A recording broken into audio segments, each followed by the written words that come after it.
കൂക്കു നമ്മ എവിടെ പോണ്? ഫിഷിങ്ങിന്. ഹലോ ഗൈസ്, ഞങ്ങൾക്ക് വീക്കെൻഡ്സും ബാങ്ക് ഹോളിഡേക്ക് ആയിട്ട് കുറച്ച് ദിവസം അടുപ്പിച്ച് ഓഫ് കിട്ടിയായിരുന്നു. അപ്പം ഞങ്ങളെല്ലാവരും കൂടെ ഫിഷിങ്ങിന് പോകാമെന്ന് തീരുമാനിച്ചു. അങ്ങനെ ഡെൽവിൻ ഓൾറെഡി വന്നപ്പോൾ ഫിഷിങ്ങിൻ്റെ എക്യുപ്മെൻറ്റ്സും കാര്യങ്ങളൊക്കെ ആയിട്ടാണ് വന്നിരുന്നത്. അപ്പം ഞങ്ങൾ നേരെ ഷോപ്പിലേക്ക് വിട്ടു. കുറച്ച് ചൂണ്ട കുളത്തും പിന്നെ കുറച്ച് കാര്യങ്ങളൊക്കെ വാങ്ങിക്കാനുണ്ടായിരുന്നു.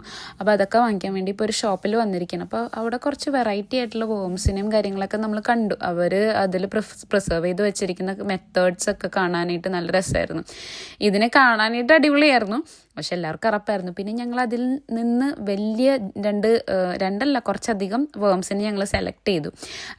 എല്ലാവർക്കും അറപ്പായിരുന്നു, തൊടാൻ ആരും തൊടില്ല എന്നൊക്കെ പറഞ്ഞായിരുന്നു. അപ്പോൾ രജിത്തേട്ടൻ പറഞ്ഞു ആരും പേടിക്കണ്ട, ഞങ്ങൾ വന്നോളാം, ഞാൻ സെറ്റാക്കിക്കോളാം എന്ന് പറഞ്ഞ് ഞങ്ങളിതാ ഇതിനെയാണ് സെലക്ട് ചെയ്തത്. അങ്ങനെ ഞങ്ങൾ മാക്രയിൽ, അതായത് അയില പിടിക്കാൻ ഒരു ബക്കറ്റ് നിറയെ അവൻ പിടിച്ചു തരാം എന്നുള്ള രീതിയിൽ ഞങ്ങൾ നേരെ ചൂണ്ടയിൽ കുളത്തൊക്കെ ഇട്ട് ഞങ്ങൾ ഡോർസെറ്റ് എന്ന് പറഞ്ഞ സ്ഥലത്തേക്കാണ് ആദ്യം പോയത്. പക്ഷേ വെതർ ആദ്യം ഞങ്ങൾ നോക്കിയതും പിന്നെ ഒരു മാപ്പിൽ നമുക്ക് സ്യൂട്ടബിൾ ആണോ ഫിഷിങ്ങിന് നോക്കിയപ്പോഴത്തേനും ഒക്കെ ആയിട്ടാണ് കാണിച്ചത്.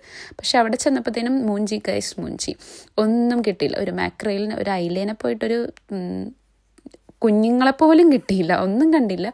ദെൻ ചൂണ്ടക്കുളത്തൊക്കെ ആകെ സീനായി, പൊട്ടിക്കെ പോയി. അങ്ങനെ ഞങ്ങൾ നേരെ ഡർഡിൽ ഡോർ എന്ന് പറഞ്ഞ സ്ഥലത്തേക്കാണ് പോയത്. അടിപൊളി സ്ഥലമായിരുന്നു കേട്ടോ. ആരെങ്കിലും വിസിറ്റ് ചെയ്തിട്ടില്ലെങ്കിൽ ഒന്ന് പോയി ജസ്റ്റ് വിസിറ്റ് ചെയ്യുക. പക്ഷേ ഞങ്ങൾക്ക് വീണ്ടും ഞങ്ങൾ ചൂണ്ടയൊക്കെ ഇട്ട് വേറെ സ്ഥലത്തൊക്കെ പോയായിരുന്നു, പക്ഷെ ഒന്നും കിട്ടിയില്ല. പിന്നെ എല്ലാവരും ടയേർഡായി ഫുഡ് കഴിച്ചു തിരിച്ചു പോന്നു, അത്ര ഉണ്ടായിരുന്നുള്ളൂ. ഞങ്ങൾ അതിൻ്റെ ഇടയ്ക്ക് കുറച്ച് ഫോട്ടോസൊക്കെ എടുത്തു. സ്ഥലങ്ങളൊക്കെ കാണാൻ അടിപൊളിയായിരുന്നു. കോവ് എന്ന് പറഞ്ഞ സ്ഥലത്താണ് ഈ ഫോട്ടോസ് എടുത്തത്. നല്ല ഭംഗിയായിരുന്നു. അപ്പോൾ അത്രയുള്ളൂ ഗൈസ്, താങ്ക് യു.